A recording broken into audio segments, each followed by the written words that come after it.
और हमने पिछली बारी क्लास 10th का 4th चैप्टर द्विघात समीकरण यानी कि क्वाड्रेटिक इक्वेशन किया था। उसके कुछ क्वेश्चंस किए थे एक्सरसाइज 4.2 के, जो कि हम आगे कंटिन्यू करेंगे। तो वो टॉपिक कौन सा था स्टूडेंट्स, आपको याद होगा, वो टॉपिक क्वाड्रेटिक इक्वेशंस का था, गुणनखंडों द्वारा द्विघात समीकरण हल करना। इसके मैंने बताया था कि और भी काफी तरीके होते हैं, बट इनमें से एक तरीका है इसके समीकरण को हल करना, वो है गुणनखंडों द्वारा। तो अभी इसको कर रहे हैं हम, उसके बाद बाकी इसके टॉपिक्स भी सीखेंगे हम। तो चलिए, इसके क्वेश्चन नंबर 3 और 4 किए थे।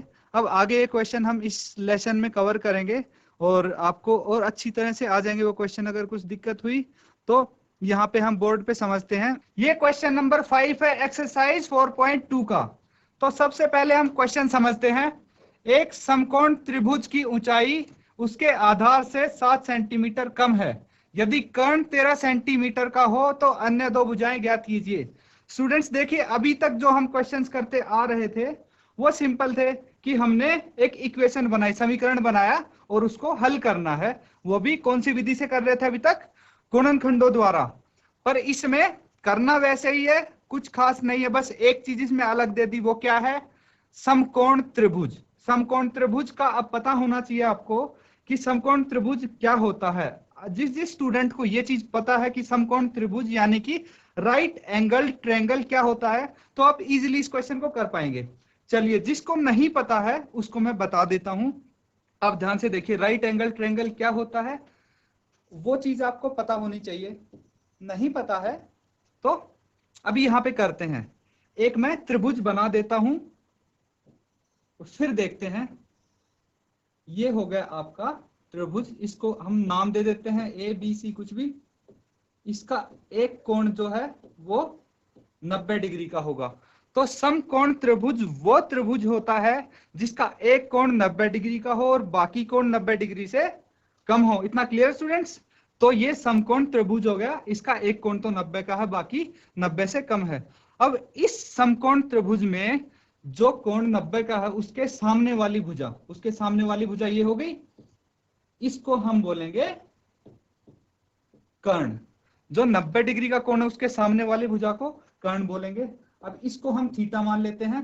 तो इसके सामने वाली भुजा क्या होगी, इसके सामने वाली भुजा होगी लंब, और जो ये नीचे बच गया, ये बच गया आधार। यानी कि कर्ण मतलब क्या हो गया, हाइपोटेन्यूज। लंब मींस परपेंडिकुलर एंड आधार मतलब बेस। ये तीनों चीज होती है एक समकोण त्रिभुज यानी कि राइट एंगल ट्रायंगल में। अब देखिए स्टूडेंट्स, ये राइट एंगल ट्रायंगल समकोण त्रिभुज हमें दिया हुआ है और इसमें क्या क्या चीज दी हुई है, सबसे पहले हमें यह देखना चाहिए क्या निकालना है और क्या दिया है। तो हमें दिया हुआ है कि त्रिभुज की ऊंचाई, ऊंचाई ये नहीं पता कितनी है, पर आधार से कंपेयर करके ऊंचाई बताई गई है, आधार से 7 सेंटीमीटर कम है। यानी कि अगर हमें आधार पता होता तो ऊंचाई हम पता कर सकते थे, पर यहाँ पे आधार भी नहीं पता और ना ही ऊंचाई पता। उन दोनों में क्या है, एक रिलेशन दिया हुआ है। तो स्टूडेंट्स ऐसे देखिए, क्वेश्चन को ध्यान से समझिए आप कि आधार और ऊंचाई में कंपैरिजन कर रखा है, दोनों में से कोई एक चीज भी ढंग से नहीं दी हुई है, तो हम एक चीज को मान लेंगे। कैसे मान लेंगे, अब देखिए कि जो इसका आधार है उसको हम क्या मान लेंगे, x मान लेंगे। लिखिए, माना आधार, माना आधार x सेंटीमीटर है, माना आधार x सेंटीमीटर है। अब देखिए स्टूडेंट्स, अगर आधार x सेंटीमीटर है तो लंब क्या हो जाएगा, आधार x सेंटीमीटर, लंब क्वेश्चन में दिया हुआ है आधार से 7 सेंटीमीटर कम है। तो ये भी पता लग गई हमें, यानी कि जो इसका लंब या फिर इसको ऊंचाई बोल सकते हैं वो कितना है, लंब यानी ऊंचाई ही हो गई। तो ऊंचाई, यहां पे स्टूडेंट्स जो ऊंचाई या लंब है, परपेंडिकुलर है, एक ही बात है। तो वो कितनी है, आधार से 7 सेंटीमीटर कम है। आधार हमारा x है तो ऊंचाई हो जाएगी 7 सेंटीमीटर कम, यानी कि x माइनस 7 सेंटीमीटर। देखिए अब दो चीज आपके पास आ गई हैं, आधार आ गया है और ऊंचाई आ गई है। अब क्या है, कर्ण तो हमें पहले से गिवन है, कर्ण हमें पहले से ही दिया हुआ है, कितना दिया हुआ है 13 सेंटीमीटर। तीनों चीज हो गई है समकोण त्रिभुज में। अब समकोण त्रिभुज की एक प्रॉपर्टी होती है, आप सबको पता होगा, पहले भी पढ़ी होगी पिछली क्लासेज में, एक बारी फिर से मैं आपको बता देता हूं। यानी कि समकोण त्रिभुज राइट एंगल ट्रायंगल में एक थ्योरम लगती है जिसको बोलते हैं पाइथागोरस थ्योरम। पाइथागोरस थ्योरम, अब जैसे ही मैंने नाम लिया आपके माइंड में पाइथागोरस थ्योरम का फॉर्मूला आ जाना चाहिए। ठीक है, आप याद करो क्या फॉर्मूला होता है, तब तक हम लिखते हैं समकोण त्रिभुज में पाइथागोरस थ्योरम का प्रयोग करेंगे। समकोण त्रिभुज में पाइथागोरस थ्योरम, त्रिभुज में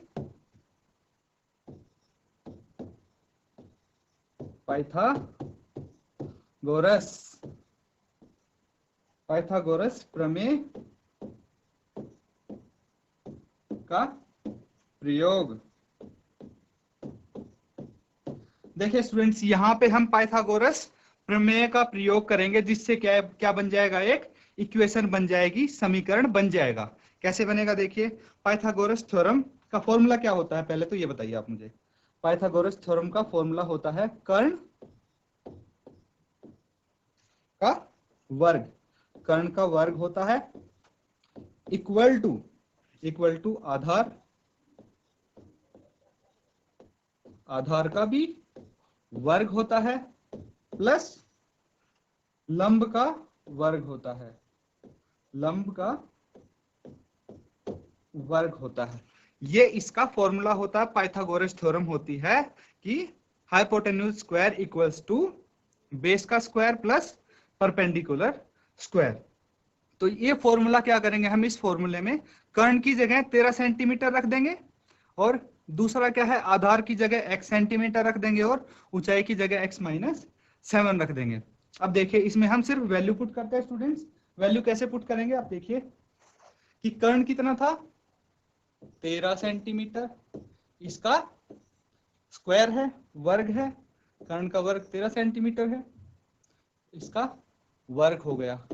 अब देखिए आगे क्या था हमारा, आगे था आधार। आधार कितना था x, इसका भी वर्ग हो गया, प्लस x-7, ये थी ऊंचाई। अब इसको हल करेंगे हम। हल कैसे करेंगे कि सबका वर्ग कर देंगे। 13 का वर्ग क्या होता है 169, 13 गुना 13 होता है 169, एक्स स्क्वायर ऐसे के ऐसे आ जाएगा। अब ये देखिए इसको कैसे हल करेंगे, आपको फॉर्मूला पता होगा स्टूडेंट्स, यहां मैं रफ में लिख लेता हूं, a माइनस बी का whole square. a minus b का होल स्क्वायर का फॉर्मूला आप सबको पता होगा, कैसे, a square plus b square minus 2ab। आप बचपन से पढ़ते आए हैं इस फॉर्मूले को, तो ये फॉर्मूला यहाँ पे हम अप्लाई कर देंगे। क्या आएगा, एक्स स्क्वायर प्लस 7 का स्क्वायर माइनस 2 इंटू ए, यहाँ पे क्या है x, और b यहाँ पे कितना है 7। तो देखिए स्टूडेंट्स, यहाँ पे ये फॉर्मूला अप्लाई हो गया है। अब नेक्स्ट स्टेप में क्या करेंगे हम, इसको 169 को एज इट इज लिख देंगे, और इसको x square plus x square 2x square हो गया, इनको जोड़ देंगे। अब 7 का स्क्वायर कितना होता है 49, माइनस 7 इंटू 2 14x, इतना हो गया। अब इसका क्या करेंगे, इसका पक्ष चेंज कर देंगे, तो 2x स्क्वायर इस तरफ आ जाएगा हमारा, 2x square plus 49 minus 14x equal to 169। एक ही बात है स्टूडेंट्स, हम इसको इस तरफ कर दे, इसको इस तरफ कर दिया, कोई दिक्कत नहीं है। अब क्या करेंगे, 169 को भी हम बाईं तरफ ले आएंगे, तो 169 को बाईं तरफ लेके आएंगे तो क्या होगा 2x स्क्वायर माइनस 14x, इसको हमने अरेंज कर दिया, प्लस 49, और ये इस तरफ आएगा बाईं तरफ, तो प्लस 169 का हो जाएगा माइनस 169। अब देखिए ये इक्वल टू उस तरफ, दाईं तरफ क्या बच गया, शून्य बच गया, 2x स्क्वायर माइनस 14x। अब प्लस 49 एंड माइनस 169, इन दोनों को, अगर इन दोनों का योग क्या होगा आप बताइए, कि 169 में से हम क्या करेंगे 49 को माइनस कर देंगे, और साइन कौन सा आएगा जो बड़ा होता है, बड़ा कौन सा है 169, तो इसका आ गया -120 इक्वल टू 0। अब देखिए स्टूडेंट्स, यहाँ पे एक्स स्क्वायर का कोफिशिएंट यानी कि गुणन कितना है, 2 है। तो हर किसी में 2 कॉमन आ रहा है, 2 कॉमन आ रहा है, तो मैं सारी संख्याओं को 2 से भाज्य कर सकता हूं। 2x स्क्वायर का 2 से भाग किया तो कितना आ गया, एक्स स्क्वायर, माइनस 14x को 2 से भाग देंगे तो 7x, एंड माइनस 120 को 2 से भाग दिया तो 60 इक्वल टू 0। यहां पे आ गया है आपका द्विघात समीकरण। द्विघात समीकरण को अभी तक आप हल करते आ रहे हैं, वही फॉर्मूला फिर से आप लगाइए और इसको आसानी से आप आगे हल कर सकते हैं। तो जल्दी से देख लेते हैं इसको कैसे हल करना है। हमें 60 के क्या चाहिए, -60। तो -60 के 2 ऐसे गुणनखंड चाहिए जिनका योग -7 हो। तो इसको क्या करेंगे, हम 60 को गुणनखंड निकालेंगे। 2 से भाग गया 30 आया, इसको 2 से भाग देंगे तो 15 आएगा, इसको 3 से भाग करेंगे तो 5 आएगा। अब देखिए स्टूडेंट्स, 2 गुना 2 गुना 3 गुना 5 ये है। हमें 2 गुणनखंड चाहिए जिनको गुना करके -60 आए और जिनका योग आए -7। अब कैसे होगा ये, इसको हम कर सकते हैं 2 दूनी 4 और 4 दिए 12। तो एक तो आ गया हमारा 12 और दूसरा आ गया 5। 12 और 5 दो चीज आ गई। अब देखिए इन दोनों को में से एक क्या होना चाहिए, हमारा माइनस का होना चाहिए। अगर दोनों संख्याओं में से एक संख्या माइनस की होगी तो -60 आ सकता है। अब माइनस का कौन सा होना चाहिए, वो 7 से पता लगेगा। दोनों का योग माइनस होना चाहिए, यानी कि जो बड़े वाला है वो माइनस का होना चाहिए। तो 5 - 12 कितना आता है, -7। अब क्या करेंगे, जो बीच वाली टर्म है उसकी जगह हम लिख देंगे square x square plus 5 minus 12x minus 60 equal to 0। हमने क्या कर दिया, 5 - 12 कितना आ गया, -7 आ जाएगा। अब इसका क्या करेंगे, हम ब्रैकेट खोल देंगे। ब्रैकेट खोल के लिख देंगे तो क्या आएगा, x square plus 5x minus 12x equal to 60। तो हम ऐसे ही लिखते हैं x square plus 5x minus 12x minus 60 equal to 0। अब इन दोनों में से क्या कॉमन आएगा, आपको पता है यहाँ पे पेयर बनाते हैं हम। एक्स स्क्वायर प्लस 5x में से x कॉमन आ गया तो यहाँ क्या बच गया, x प्लस 5 माइनस इसमें से अगर 12 कॉमन निकालते हैं तो क्या आ गया, x प्लस 5 इक्वल टू 0। अब देखिए x प्लस 5 दोनों में कॉमन है तो इसको भी कॉमन ले लेंगे, x प्लस 5 क्या बचेगा, x माइनस 12 इक्वल टू 0।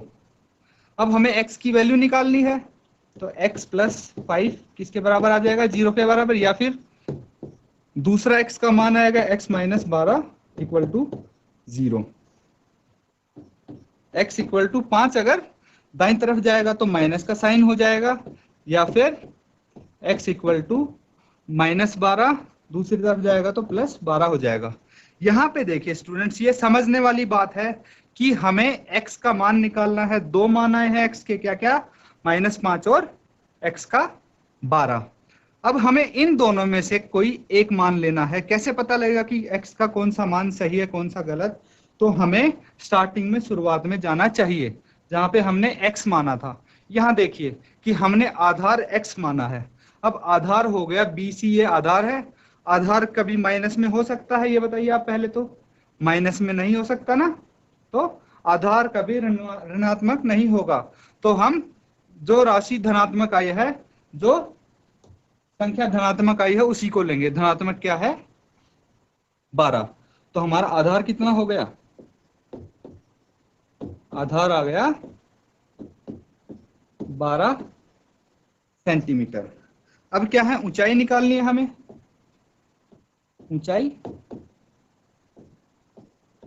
ऊंचाई आपको पता है, x अगर 12 है तो 12 माइनस 7 कितना हो गया, 5 सेंटीमीटर ऊंचाई आ गई। क्वेश्चन में यही पूछा गया था कि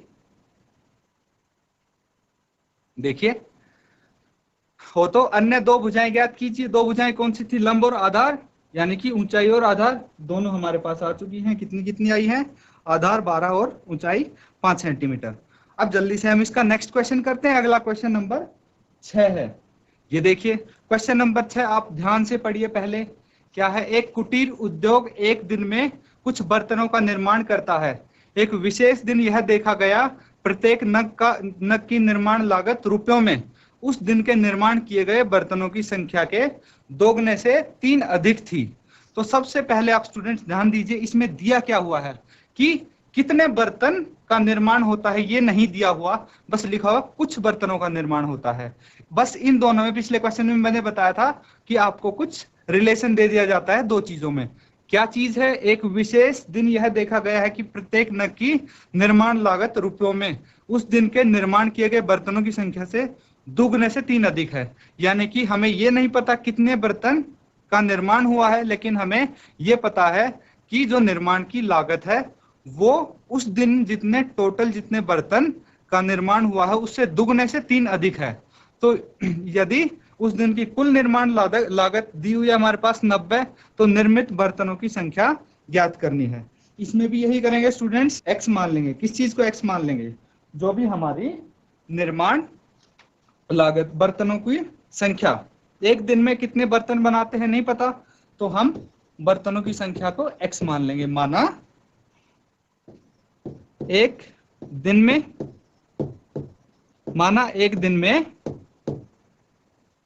बर्तनों की संख्या कितनी मानेंगे हम? x। एक दिन में बर्तनों की संख्या पता लग गई x। अब क्या करना है कि जो निर्माण लागत है या निर्माण मूल्य है वो हमें पता लग जाएगा, दिया हुआ है क्वेश्चन में, उसके आधार पे हम पता लगा लेंगे। देखिए कैसे? निर्माण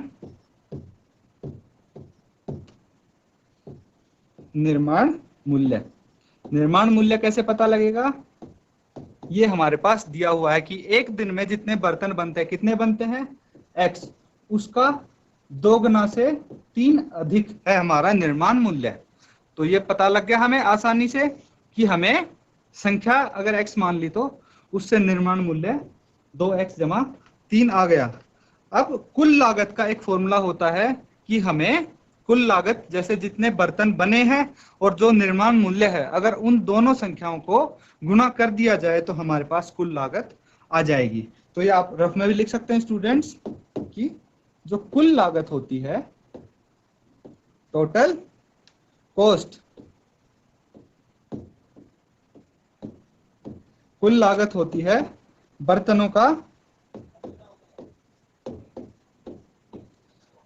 की संख्या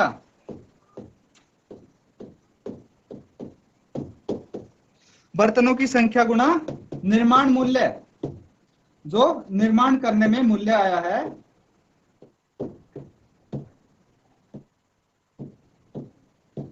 तो ये इसका फॉर्मूला हो गया। बर्तनों की जो संख्या होती है उसको हम किससे गुणा करेंगे? निर्माण मूल्य से। तो ये कुल लागत आ जाएगी। बस यही एक इसमें ट्रिकी पॉइंट है कि आप निर्माण मूल्य और बर्तनों की संख्या को गुणा करेंगे तो कुल लागत हमारे पास दी हुई है 90, उसके बराबर रख देंगे तो हमारे पास एक समीकरण आ जाएगा इसमें।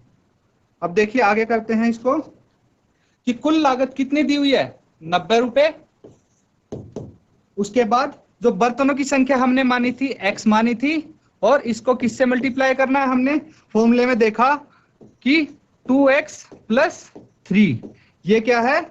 ये निर्माण मूल्य है। निर्माण मूल्य को बर्तनों की संख्या से गुणा कर दिया और 90 के बराबर लिख दिया। अब इसको क्या करेंगे? ब्रैकेट को खोलेंगे हम। यहाँ पे ब्रैकेट खोल लिया तो 2x² + 3x ये आ गया।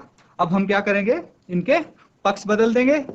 2x² + 3x = 90। 90 को हम दूसरी तरफ ले आएंगे। 90 को दूसरी तरफ लेके आए तो ये साइन चेंज हो जाएगा इसका। 2x² + 3x - 90 = 0। यहां देखिए स्टूडेंट्स, यहां से फिर से क्या आ गया हमारे पास? एक समीकरण आ गया। अब इस समीकरण को हम फिर से वैसे ही सॉल्व कर देंगे जैसे अभी तक हम करते आए। चलिए देखते हैं कैसे। अब यहाँ पे a कितना है, 2 है a, और c कितना है -90। तो आपको पता है a इंटू सी करते हैं हम, 2 गुना -90, ये हो जाएगा -180। तो हमें 180 के 180 के ऐसे गुणनखंड करने हैं जिनका योग 3 आए। कैसे आएगा? सबसे पहले हम 180 के गुणनखंड करते हैं। 2 से किया तो 90 आया, इसको 2 से भाग देंगे 45, फिर 2 इसको 3 से भाग देंगे तो 15 आएगा, फिर 3 से भाग देंगे तो 5 आएगा। अब देखिए हमें इनमें क्या करना है, इनके 2 गुणनखंड बनाने हैं जिनको गुणा करके -80 180 और जिनका योग 3 आए। तो गुणनखंड क्या क्या होंगे, ये हो जाएंगे 2 गुना 3, कितना हो गया, 4 तिये 12, एक तो 12 आ जाएगा और दूसरा 5 तिये 15 आ जाएगा। अब ये धनात्मक 3 है और ऋणात्मक 180 है, मतलब इन दोनों संख्याओं में से एक संख्या माइनस की होनी चाहिए और एक प्लस की होनी चाहिए, तभी ये -180 आएगा। तो माइनस की कौन सी संख्या होगी, छोटी वाली होगी, -12 होगा। क्यों होगा? क्योंकि ये 3 है जो ये प्लस होना चाहिए, इसलिए बड़ी संख्या प्लस में आएगी हमारे पास। अब इसको जल्दी से हम करते हैं, 2x² plus 15x minus 12x minus 90 equal to 0। अब देखिए स्टूडेंट्स, इसमें हम क्या करें, कुछ कॉमन आ रहा है। पहली टर्म देखिए कि x कॉमन आ गया, यहां क्या बच गया, 2x प्लस 15 माइनस, इसमें से क्या कॉमन आ रहा है, यहां देखिए अगर दोनों में से 6 हम कॉमन ले लेते हैं यहाँ पे, तो क्या बच गया, यहाँ पे बच गया 2x और यहाँ पे कितना बच गया, 15। अब इन दोनों में से 2x प्लस 15 आ रहा है, यहाँ देखिए माइनस की जगह क्या होगा, यहाँ माइनस कॉमन आ गया तो 2x प्लस 15 ही आएगा। तो यहाँ पे 2x प्लस 15 दोनों में कॉमन आ गया।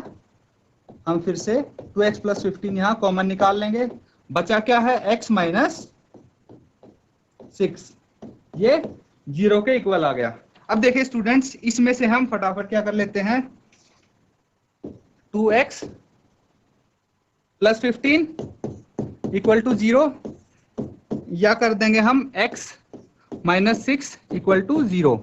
तो x कितना आ गया यहाँ पे, 15 माइनस का हो जाएगा अपॉन 2, या फिर x आ गया 6।